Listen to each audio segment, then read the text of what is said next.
Hey y'all, happy Thursday. So we are digging back into the shield of faith. And so when Paul says above all, what does that mean? We already said yesterday that is a place of position, not importance. So above all, and that makes sense in the Amplified because he says above all, take the covering shield of faith. So above all, cover it all with the shield of faith. So that's what this is. The Greek phrase literally refers to its position. And so take this door-like shield and cover yourselves. One thing Rick talks about is that this faith is to be out in front, to cover you, to cover out in front. And if you'll remember back to, Monday for our review, we talked about that there were two different types of shields that the Roman soldiers were issued. And so there was the small shield, which was the aspis, and then the thureos, which is the very large shield. And so in battle, remember, the small shield is not really going to do anything. And think about here, he says, overall, above all, out in front of all, that small shield is not going to do us any good. But that door-like shield will cover us. And that's, one of the most amazing things about faith and the shield of faith and the faith that God gives us is that it is enough to cover you completely. And we can grow and develop our faith. If you feel like yours is not there, guess what? It can grow.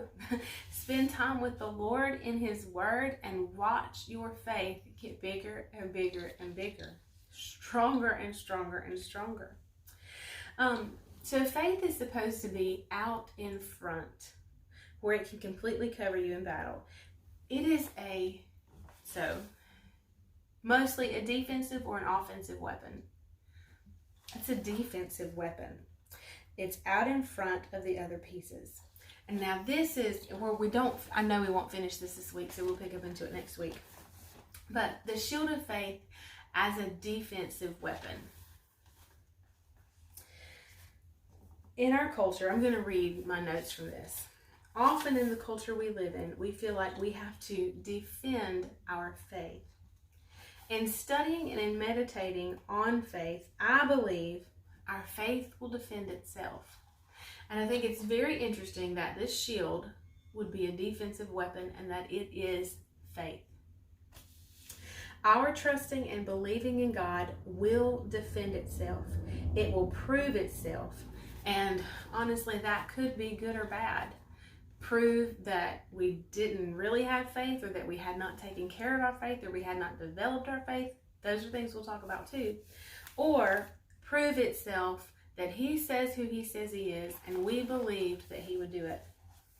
So our faith that proves itself, that defends itself.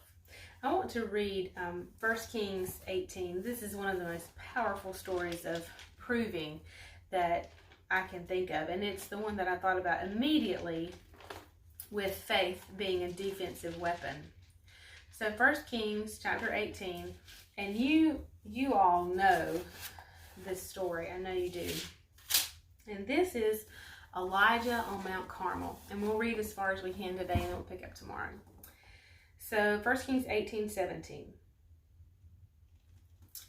And when Ahab saw Elijah, Ahab said to him, "Are you he who troubles Israel?" Elijah replied, "I have not troubled Israel, but you have, and your father's house, by forsaking the commandments of the Lord, His word, His truth, and followed the Baals, which are false gods. Therefore send and gather to me all Israel at Mount Carmel, and the 450 prophets of Baal, and the 400 prophets of the goddess Asherah, who eat at Queen Jezebel's table." So Ahab sent out to all the Israelites and assembled the prophets at Mount Carmel. Elijah came near to all the people and said, "How long will you halt and limp between two opinions? If the Lord is God, follow Him. But if Baal, then follow him." And the people did not answer him a word. Then Elijah said to the people, I only remain a prophet of the Lord, but Baal's prophets are 450 men. Let 2 bulls be given us. Let them choose 1 bull for themselves and cut it in pieces. Lay it on the wood, but put no fire to it. I will dress the other bull, lay it on the wood, and put fire to it. Then you call on the name of your God, and I will call on the name of the Lord. The one who answers by fire, let him be God. And all the people answered, it is well spoken. Basically, let's do it. So we will pick up here tomorrow. It's a great place to stop, and we'll finish out the story. I'll see you then. Bye, y'all.